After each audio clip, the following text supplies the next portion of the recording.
लखनऊ से इस वक्त बड़ी खबर, श्री राम जन्मभूमि मंदिर के मुख्य पुजारी आचार्य सत्येंद्र दास का निधन हो गया है। आचार्य सत्येंद्र दास ने पीजीआई में अंतिम सांस ली। ब्रेन हेमरेज के बाद अस्पताल में उन्हें भर्ती कराया गया था। कुछ देर में अयोध्या उनके पार्थिव शरीर को लाया जाएगा। तो एक दुखद खबर हम आपको बता रहे हैं। अयोध्या राम मंदिर के मुख्य पुजारी आचार्य सत्येंद्र दास, जिनकी तबीयत बिगड़ने के बाद उन्हें अस्पताल में भर्ती कराया गया था, उनके निधन से जुड़ी हुई ये खबर हम आप तक पहुंचा रहे हैं। आचार्य सत्येंद्र दास का निधन हो गया है।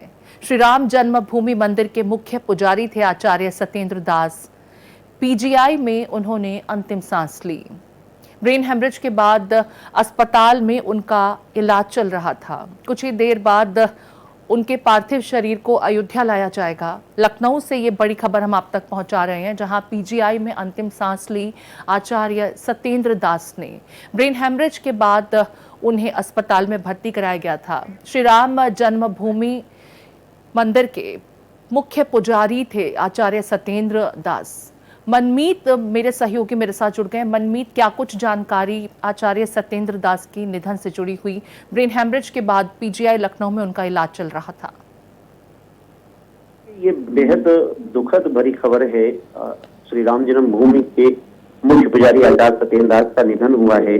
वो 85 वर्ष के थे और अभी लगभग एक हफ्ता पहले ब्रेन हेमरेज हुआ था उनको, और उनको यहाँ अयोध्या से पीजीआई ले जाकर बेहतर इलाज के लिए वहां पर उनको ले जाया गया था।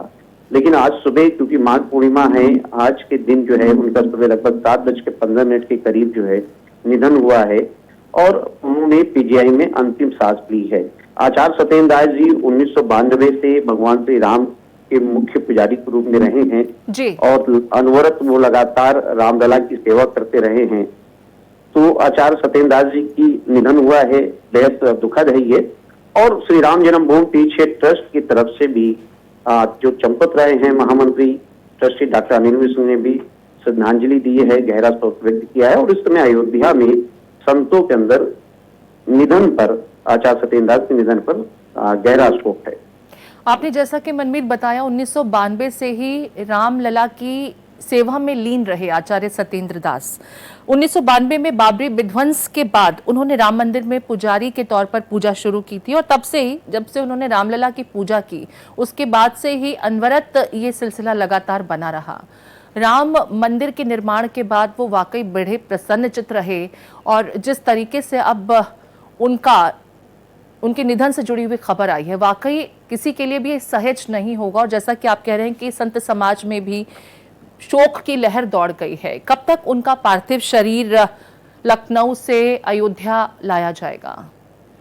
प्रीति, देखिए, अब से कुछ देर में एम्बुलेंस के माध्यम से उनका पार्थिव शरीर जो है अयोध्या लाने की कोशिश की जा रही है और ये माना जा रहा है कि लगभग 2 घंटे के करीब में उनका पार्थिव शरीर अयोध्या उनके आश्रम सत्यधाम आश्रम आ जाएगा। और फिर यहाँ पर आज जिस तरीके से यहाँ अयोध्या के संत हैं, ये तय करेंगे कि फिर किस तरीके से उनको अंतिम विदाई देनी है और क्या होना है। ये सारी चीजें अभी तय होगा यहाँ पर। लेकिन ये माना जा रहा है कि लगभग 2 से 3 घंटे के बीच में जो पार्थिव शरीर है वो अयोध्या आ जाएगा। शुक्रिया मनमीत, तमाम जानकारियां साझा करने के लिए।